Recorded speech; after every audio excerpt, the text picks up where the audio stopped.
tunga lafiya ka san ba filani mugan ani naani programu e maa min be no ko terrain t'i bolo terrain be tunga lafiya bolo banangɔrɔnikaw fe no terrain kelen la bɛɛ lajɛlen titre foncier de 15/20 i be se k'a dɔgɔdɔgɔni sara kalo kalo euro wari 570 ani saba awɔ euro wari 570 ani saba fo san kelen o kɔnɔna la walima euro wari 380 kalo 18 kɔnɔna la terrain yɛrɛ musaka ye sefa wari miliyɔn 4 ani 100,000 ye ni kila terrain sarali la terrain papier ale be kɛ i ta ye e maa min fana be no ko terrain b'i bolo i be fɛ k'a jɔ a musaka bɛɛ t'i bolo yɔrɔnin kelen i be se k'i sen no tunga lafiya ka tɔn na ni o ye pari ye n'o ye sojɔ tɔn ye o kuma la san 2024 tɔgɔ sɛbɛn olu daminɛna villa simple ale ye miliyɔn 26 ye a tɔn wari ye euro wari 500 ani 80 ye étage duplex ale ye miliyɔn 42 ye a tɔn wari euro wari 770 ani 80 ye ni be fɛ ka i tɔgɔ sɛbɛn a wele an ka nɛgɛjuru sira la e maa min fana be no ko appartement ka di ye tunga lafiya bɛna appartement kɛ banangɔrɔnikaw fe no appartement sɔngɔ ye miliyɔn 24 ye i be se k'ale fana dɔgɔdɔgɔni sara euro wari 770 ani 20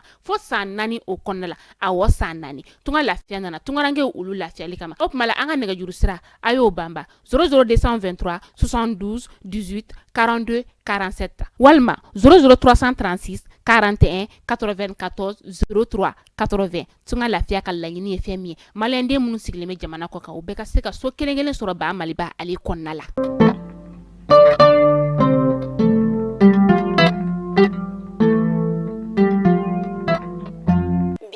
Alamusa ye janvier kalo tile 25 san 2023 aw bisimila Mali kunnafoni jabarani sanfɛ bamanankan kunnafoni kɛnɛ kan.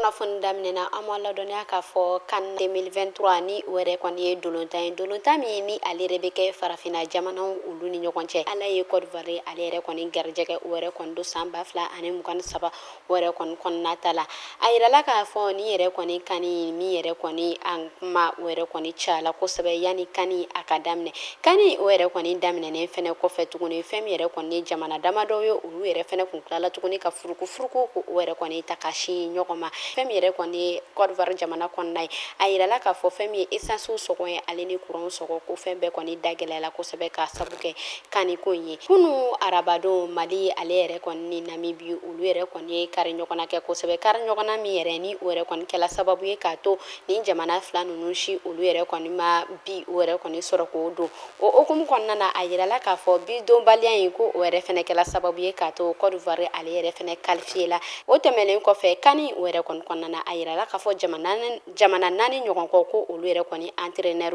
olu yɛrɛ fɛnɛ tilala tuguni ka labila kani ko in o yɛrɛ kɔni bɛ ka kɛ sababu ye k'a to an ka ba maliba jamanaden caman olu yɛrɛ kɔni hakili talen don a ka fɛn min ye an ka jamana kɔrɔnyanfan ye o yɛrɛ kɔni lakanani ko ye o hukumu kɔnɔna na a yirala k'a fɔ kabi kari don banbagaciw olu ni an ka fanga tigilamɔgɔ olu yɛrɛ kɔni bɛ ka kari ɲɔgɔnna kɛ min yɛrɛ kɔni yirala k'a fɔ tɛnɛndon janvier kalo tile 22 san 2023 kɔnɔna na a yirala k'a fɔ an ka fanga tigilamɔgɔ olu yɛrɛ kɔni talabɔ banbagaciw olu yɛrɛ kɔni kan ko olu yɛrɛ kɔni to ɲɔgɔn dalajɛ la min yɛrɛ kɔni kɛla labɛsanga ale yɛrɛ kɔni masuruya la diriba ale yɛrɛ kɔni ye kunnafoniya di k'a yira k'a fɔ ko fɛn min ye an ka fanga tigilamɔgɔ ye ko olu yɛrɛ kɔni bɔla ka mɔgɔ 10 ɲɔgɔn kɔ o yɛrɛ kɔni faga nin don kɔfɔta in na ka tila tuguni ko u bololafɛn minɛnw 40 ɲɔgɔn kɔ ko o yɛrɛ kɔni minɛ u kɔ a yirala k'a fɔ tarata don tuguni janvier kalo tile 23 san 2024 kɔnɔna na banbagaci ninnu olu yɛrɛ kɔni tilala ka u ka fɛn cɛjugu dɔ fili ni min bɛ wele ko obi u yɛrɛ kɔni o fili ko ɲɛsin Tɔnbuktu marabolo fan dɔ ma min yɛrɛ kɔni ni o ka kan dɔ yɛrɛ kɔni yɔrɔ ni ale bɛ wele ko mɔk a yirala k'a fɔ an ka fanga tigilamɔgɔ olu yɛrɛ kɔni kɔnna o yɛrɛ kɔni kɛla sababu ye k'a to a ma cɛni o yɛrɛ kɔni don maa si o yɛrɛ kɔni ma bɔnɛ ani na halisa ala ka jamana in basigi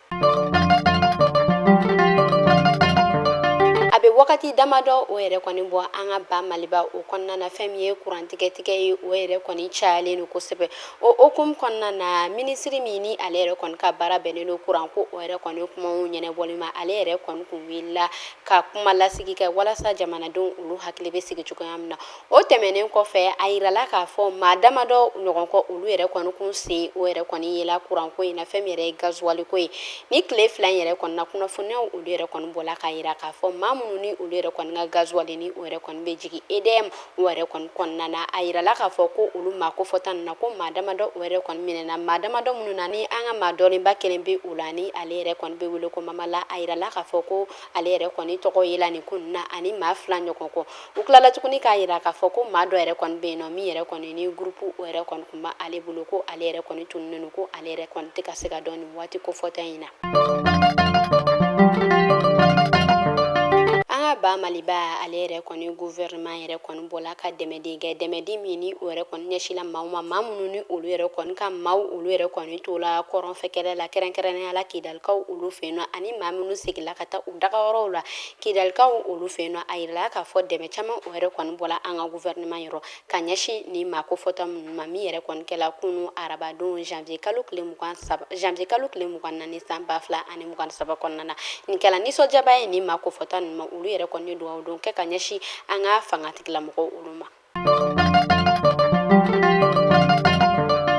Halisa an bɛ to an ka jamana kɔrɔnya fan fɛ kɛrɛnkɛrɛnnenya la Duwanzakaw olu fɛ yen nɔ a yirala k'a fɔ olu yɛrɛ kɔni Ala ye olu yɛrɛ kɔni gɛrɛsɛgɛ don u ka marabolo ɲɛmɔgɔ kura la min yɛrɛ ni ale bɛ wele ko Agali Aga Inamudo Yatara ale yɛrɛ kɔni sigila Duwanzakaw fɛ yen nɔ janvier kalo tile 16 san 2024 kɔnɔna na janvier kalo tile 18 san 2024 a yɛrɛ kɔni ye yala kɛ ka se u ka fangatigilamɔgɔw ma walasa ka taa foli bila kɛ olu la a tilala tuguni k'a yira jamanadenw olu yɛrɛ kɔni olu ka wuli ka jɔ kɛ ka dɛmɛ ko o yɛrɛ kɔni don u ka fangatigilamɔgɔ ma walasa u yɛrɛ kɔni bɛ se ka jugu kɛlɛ cogoya min na ka lakana ani basigi ko o yɛrɛ kɔni sabati Duwanzakaw olu fɛ yen nɔ.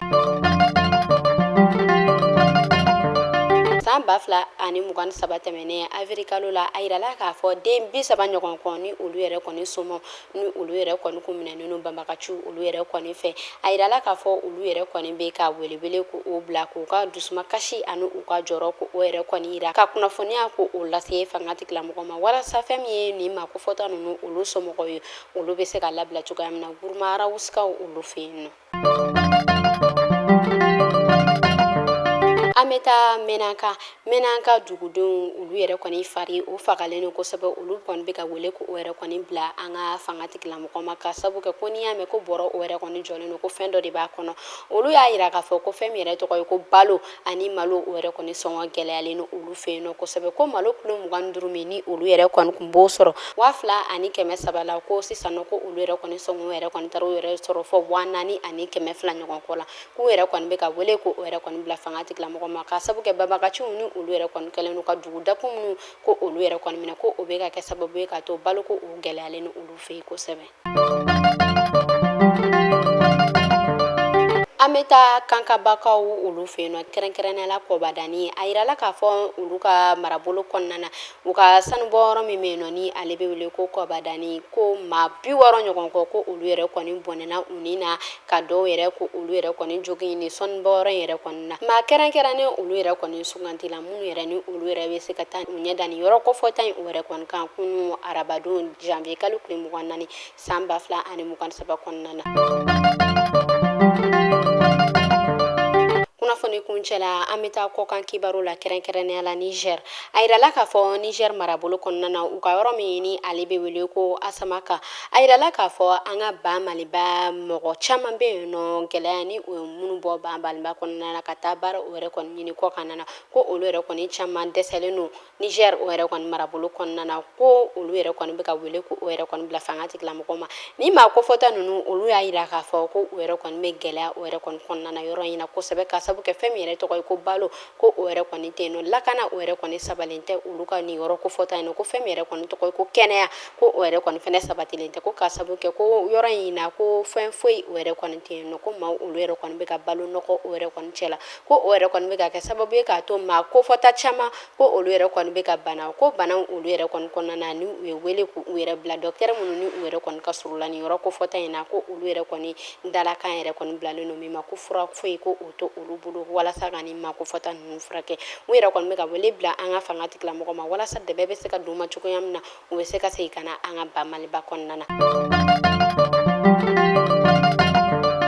ni ne kun bɛ dansigi kɛ bi kunnafoni na an bɛ an lamɛnbaga jɛkulu bɛɛ lajɛlen fo Mali kɔnɔ fo Mali kɔ kan an bɛ Côte d'Ivoire marabolo bɛɛ lajɛlen fo Amidu Gindo ale tɔgɔ la ni ale yɛrɛ kɔni ka baara o bɛnnen don tigɛdɛgɛ cɛɲumanw olu feereli ma an bɛ Sénégali marabolo bɛɛ lajɛlen fo Musa Jara ale tɔgɔ la an lamɛnbaga jɛkulu Mali kɔnɔ fo Mali kɔ kan an ka foli bɛ aw bɛɛ lajɛlen ni ne kun bɛ dansigi kɛ bi kunnafoni na ni e maa o maa i bɛ fɛ i ka foli o ka bila an ka kunnafoniyaw la n'i bɛ fɛ i ka baarakɛtaw olu ka lakodɔn i b'an wele ni numéro damadɔ in na 75 71 50 31 aw k'an bɛn siɲɛ wɛrɛ